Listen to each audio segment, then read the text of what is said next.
Terima kasih Anda masih bersama kami di Jendela Istana.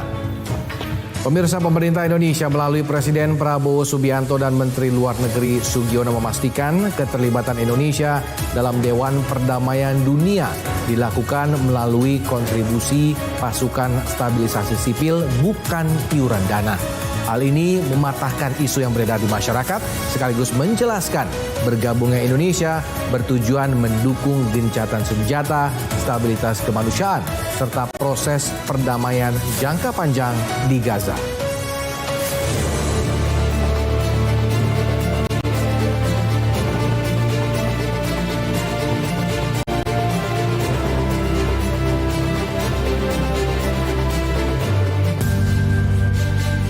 Keterlibatan Indonesia dalam Dewan Perdamaian menunjukkan arah kebijakan luar negeri yang aktif dalam isu kemanusiaan global. Pemerintah memastikan keanggotaan Indonesia tidak bergantung pada kontribusi finansial, melainkan pada peran nyata dalam menjaga stabilitas kawasan konflik. Menteri Luar Negeri menjelaskan Indonesia telah resmi menjadi anggota Dewan Perdamaian tanpa kewajiban membayar kontribusi $1 miliar Amerika Serikat. Skema ini memang ditawarkan kepada negara anggota, namun bukan menjadi syarat keanggotaan. Jadi dari awal saya bilang, ini yang namanya itu bukan iuran keanggotaan, bukan syarat keanggotaan, tidak. Kita sekarang sudah anggota, nggak perlu bayar juga nggak apa-apa. Kan? Jadi kemarin itu yang dibicarakan soal, ini bukan kontribusi, ini on top of itu yang 1 miliar itu. Ada negara-negara lain yang ingin kontribusi di situ. Secara sukarela. Dan sudah ada pledge, berapa kemarin, 5 atau 7. Ada yang uang, ada yang pasukan. Selain itu, Indonesia juga belum memberikan sumbangan dana rekonstruksi Gaza yang dibahas dalam forum ini. Sejumlah negara lain telah menyampaikan komitmen bantuan finansial yang secara keseluruhan mencapai miliaran dolar. Berbeda dengan pendekatan ini, Indonesia memilih bentuk kontribusi lain. Pemerintah menilai pengerahan pasukan stabilisasi sebagai langkah yang lebih sesuai dengan kemampuan dan pengalaman Indonesia dalam misi perdamaian internasional. Pasukan Indonesia nantinya akan tergabung dalam International Stabilization Force atau operasi gabungan lintas negara yang bertugas menjaga stabilitas lingkungan sipil di Gaza. Fokus penugasan diarahkan pada pengamanan masyarakat sipil dan dukungan kemanusiaan.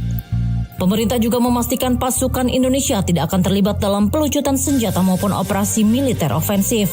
Peran Indonesia dibatasi pada menjaga keamanan sipil serta membantu menciptakan kondisi yang memungkinkan pemulihan wilayah berjalan. Di sisi lain, pemerintah memastikan keterlibatan Indonesia telah diketahui oleh pihak Palestina. Informasi ini disampaikan dalam forum Dewan Perdamaian yang juga dihadiri perwakilan otoritas Gaza. Palestina juga sudah ada di sana, sudah tahu, sudah paham. Kemudian kita juga sudah menyampaikan national caveat kita. Jadi semuanya sudah terlibat.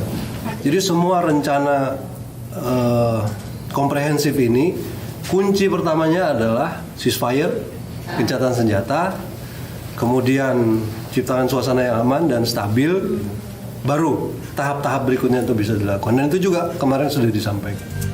Pemerintah menyebut maksud dan mandat Indonesia telah dijelaskan secara terbuka.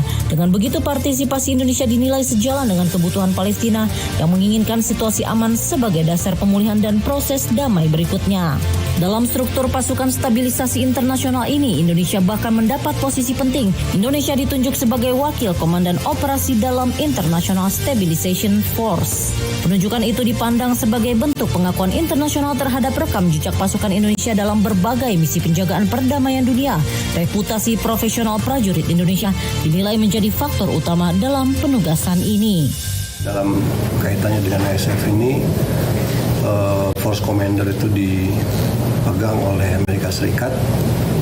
Ada 3 Deputy Commander, salah satunya adalah Deputy Commander bidang operasi, dan karena pasukan Indonesia juga merupakan yang terbanyak di sana, maka Deputy Commander operasi ini juga merupakan sesuatu yang penghormatan dan penghargaan lah terhadap track record Indonesia, kemudian reputasi prajurit-prajurit Indonesia di berbagai medan penjagaan perdamaian. Kedudukan ini juga akan bisa memfasilitasi apa yang menjadi tujuan dan niatan kita mengirimkan pasukan di ISF. Selain reputasi, faktor jumlah pasukan juga berpengaruh. Indonesia berencana mengirim hingga 8.000 personil, menjadikannya salah satu kontributor terbesar dalam operasi yang total kekuatannya sekitar 20.000 pasukan. Dengan posisi wakil komandan operasi, Indonesia diharapkan dapat memastikan misi berjalan sesuai tujuan awal, yakni menjaga masyarakat sipil serta mendukung upaya kemanusiaan di lapangan. Pemerintah memandang keterlibatan ini sebagai bagian dari peran aktif Indonesia dalam menjaga perdamaian dunia. Selain menunjukkan kapasitas militer dalam operasi internasional, langkah ini juga memperkuat posisi Indonesia sebagai negara yang konsisten mendorong stabilitas dan solusi damai di kawasan konflik.